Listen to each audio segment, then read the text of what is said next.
Passion and Persistence podcast.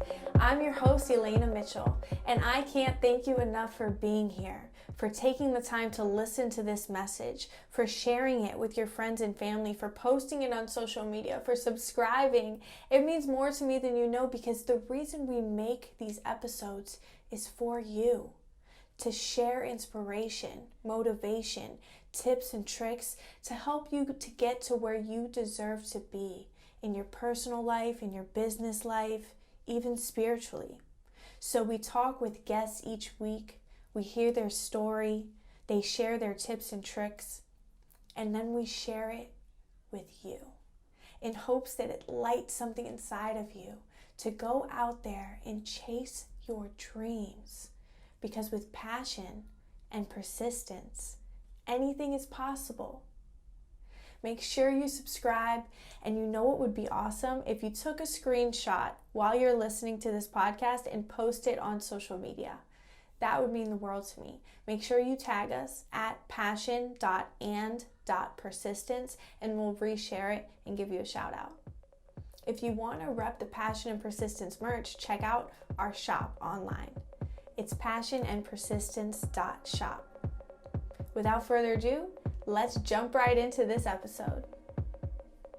Hello, everybody, and thank you so much for joining us for this episode of the Passion and Persistence podcast. I'm your host, Elaina Mitchell, and I am pumped for today's episode because we have the amazing Brian Breach on to give you a little bit of knowledge about his passion and persistence and some tips and tricks he's learned along the way. So without further ado, let's say hi to Brian. What's going on, everybody? Thank you for having me. I truly appreciate it. Thank you so much for being here. So I followed your journey a lot through social media, and I feel like I already know you a little bit just from following through your Instagram page, which is the beauty of handling an Instagram page the right way, right? You're going to get to know someone. So tell me a little bit about what passion is to you, Brian. What passion is to me? What passion is to me is literally waking up with that feeling inside of you of kind of knowing what your purpose is. You know, I feel like everybody needs that. I remember my grandmother was a crazy woman, but I remember her telling me the one thing I took away from her. She said that she's like, no one's gonna motivate you, Brian. You gotta motivate yourself. You know what I mean? So I feel like everybody needs that self-motivation and waking up in the morning with a particular purpose, because so many people go through this life without knowing what direction they want to go in. You have to hold on to something. And I always tell people that you don't necessarily want to chase the money, although money is extremely important. You want to chase your passion. And I promise you, if you chase your passion enough, the money will come. Absolutely. That's a little bit about what Christine was saying the other day. And we talked a little bit about you as well on the last episode of the Passion and Persistence podcast. So she was telling me how you were on Dining with Divas. How was that experience? Dining Divas was fun. We definitely had a blast. So I know she mentioned to you about the whole verification thing, and the reason I did that and we went that route is because I don't know if you've seen some of the past social experiments that I did last year or whatever, but I kind of make fun of myself. Although I know the blue check mark and being verified is important, I take it as a joke. It baffles my mind that a blue check mark can validate you in a sense. So I make fun of it all the time. So what I did was I went out and I did the blue checkmark social experiment, and I tried to get free stuff using my blue checkmark. So I went to Gloria Stefan's house, and they actually let me in her gate because I held up my blue checkmark. I'm like, hey, I'm here to see Gloria Stefan. The lady at the gate is like, I'm not talking about the guard gate. I'm talking about in her actual home gate. And the lady's like, who is this? And I'm like, my name's Brian Breach. I'm verified on Instagram. And I was told when you're verified on Instagram, you can just meet whatever celebrities you want.